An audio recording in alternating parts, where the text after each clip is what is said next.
नमस्कार मंडळी, वंदना किचन मराठीमध्ये तुम्हा सर्वांचं पुन्हा एकदा खूप खूप स्वागत. आता इडली पात्रामध्ये गवार ठेवून काय बरं असेल हा पदार्थ.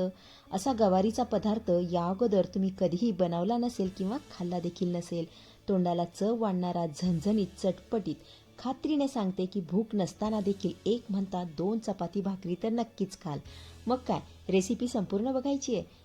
चला तर मग वेळ न घालवता आपण लगेच रेसिपीला सुरुवात करूया. त्यासाठी इथे मी 5 किलो मस्त अशी ताजी गावरान गवार घेतलेली आहे. आता अशी गवार जर तुम्हाला बाजारात मिळाली ना तर नक्की घ्या, चवीला खूप छान लागते. आता ही गवार मी निवडून घेतली आहे आणि स्वच्छ धुवून देखील घेतलेली आहे. तर सर्वात अगोदर आपण काय करूया, गवारीला ना हळद आणि मीठ लावून घेऊया. त्यासाठी ना थोडंसं मीठ मी गवारीमध्ये घालतीये. सोबतच 1/2 चमचा हळद यामध्ये घालूया. आता हे मीठ आणि हळद गवारीला छान असं चोळून लावून घ्यायचं आहे. हे बघा, अशा पद्धतीने छान असं गवारीला लावून घेऊया.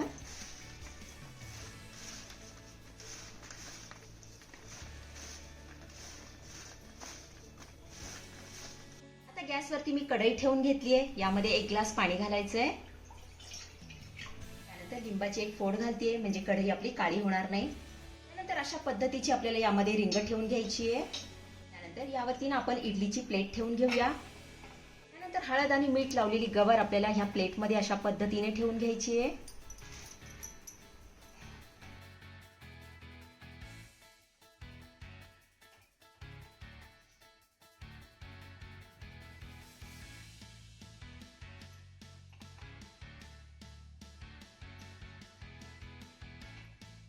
इडलीच्या प्लेटमध्ये गवार ठेवून झाल्यानंतर यावरती ना आपल्याला झाकण ठेवायचं आहे आणि मीडियम फ्लेमवरती गवार ना आपल्याला 5 ते 6 मिनिटं चांगली वाफवून घ्यायची आहे. 5 ते 6 मिनिटानंतर यावरचं मी झाकण काढतीये.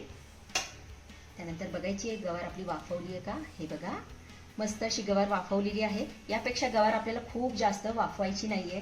गॅस बंद करायचा आहे आणि ही गवार ना आपल्याला काढून घ्यायची आहे. आता गॅसवरती ना मी लोखंडी तवा ठेवून घेतलेला आहे. लोखंडी तव्यामध्ये केलेला प्रत्येक पदार्थ चवीला एकच नंबर लागतो. आता तुमच्याकडे लोखंडी तवा नसेल तर तुमच्या घरामध्ये जो तवा असेल किंवा जी कढई असेल ती वापरली तरी सुद्धा चालेल. आता यामध्ये ना आपण 5 ते 6 हिरव्या मिरच्या घालूया. त्यानंतर 1 गड्डी सोललेला लसूण यामध्ये घालूया. सोबतच घालूया अर्धा चमचा जिरे. नंतर अर्धा चमचा यामध्ये आपण तेल घालूया. हे जिरे, लसूण आणि मिरची आपल्याला डाग पडेपर्यंत चांगली भाजून घ्यायची आहे.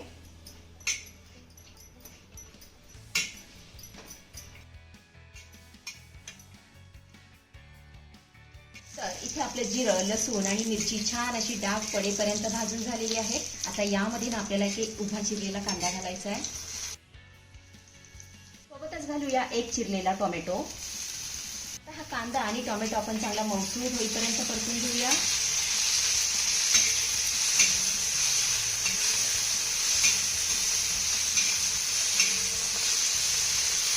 चला, कांदा आणि टोमॅटो चांगला मऊसूर परतून झाला की वाफवलेली गवार आपण यामध्ये घालूया. आता ही गवार ना आपण 1 ते 2 मिनिटं चांगली परतून घेऊया.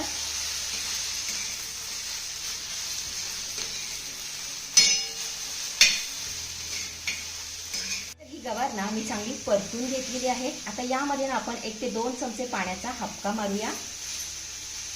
थोडंसंच पाणी घालायचंय. हे बघा, अशा पद्धतीने. गॅसची फ्लेम आपल्याला लो करायची आहे आणि 2 मिनिटांसाठी यावरनं आपल्याला पुन्हा झाकण ठेवायचं आहे. तर इथे 2 मिनिटं झालेली आहेत. यावरचं मी झाकण काढतीये. तर इथे तुम्ही बघू शकता आपलं सर्व साहित्य छान असं मऊसूर वाफवून झालेलं आहे. आता ग्लासाच्या साहाय्याने हे सर्व साहित्य आपल्याला चांगलं रगडून घ्यायचं आहे.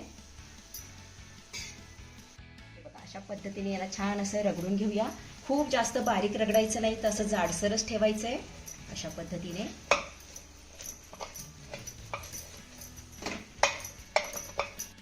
तर इथे तुम्ही बघू शकता आपलं सर्व साहित्य छान असं रगडून झालेलं आहे. तर मी खूप जास्त बारीक रगडलं नाही, तर असं मोठं मोठंच ठेवलंय. हे बघा, आता यामध्ये ना आपण 1 चमचाभर तेल घालूया.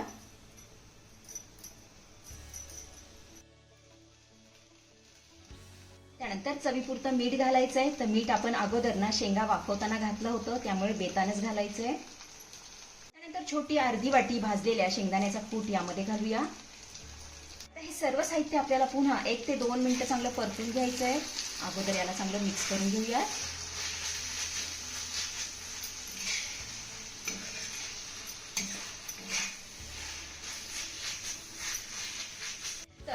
आपलं सगळं साहित्य चांगलं परतून झालेलं आहे. वरनं घालूया बारीक चिरलेली कोथिंबीर. छान मिक्स करून घेऊया.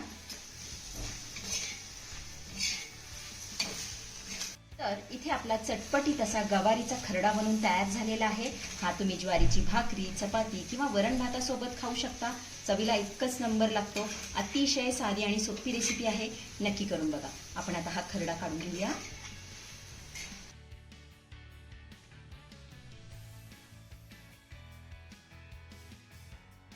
तर मंडळी, कशी वाटली आजची रेसिपी? आवडली आहे का तुम्हाला? रेसिपी आवडली असेल तर अशाच नवनवीन रेसिपी बघण्यासाठी वंदना किचन मराठीला नक्की सबस्क्राईब करा. चला तर भेटूया पुढच्या रेसिपीमध्ये. धन्यवाद.